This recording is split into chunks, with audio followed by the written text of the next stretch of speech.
So Anton, I can see here it says something that says there's brute forcing and then there's a successful logon from a known bad. What does that mean, man?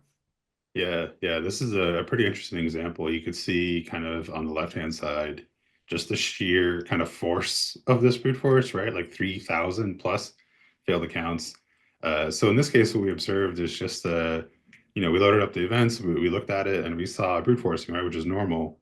And the thing that with brute forcing that people kind of tend to maybe overlook or forget is that for a lot of businesses, there's kind of like a lack of central management and central configuration of endpoints. So what we often find is endpoints have their Windows event log size configured to the default. And by default, that's about 20 megabytes, I believe. Someone can correct me if I'm wrong with that number. And 20 megabytes, if you're thinking about like a brute force of this kind of veracity, is maybe 5 minutes of brute forcing, maybe even less. So if you're kind of rolling with the default kind of event log configuration and you're not sending those logs to a SIM, a brute force will fill up that event log super quickly. So you may think like brute force, easy, I got it. We have strong passwords, it's okay.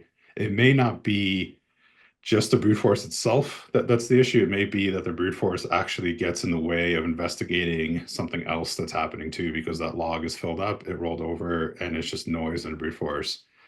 So that's kind of like one thing about brute forcing. The other thing with brute forcing is that sometimes it's a little bit difficult to spot in networks, believe it or not, because of things like vulnerability scanner, management tools, and things like that.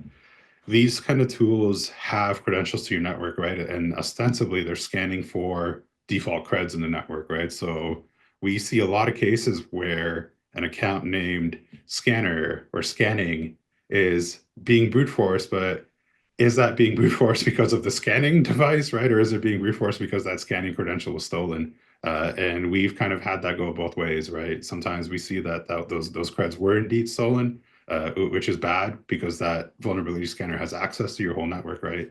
And in other cases, we've seen cases where that scanning is actually legitimate. It's coming from a vulnerability scanner. That vulnerability scanner is looking for default credentials, and in that process, it's generating these kinds of brute force attacks.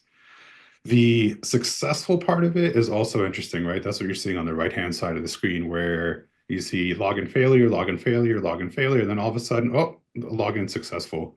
And this kind of thing is pretty telling when we analyze these kinds of logs. We see it quite a bit.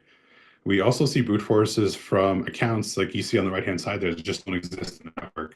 So as we mentioned earlier, these threat actors are typically following a playbook. They typically have user accounts and passwords that they've probably gotten through other breaches that they're trying to authenticate with on your network.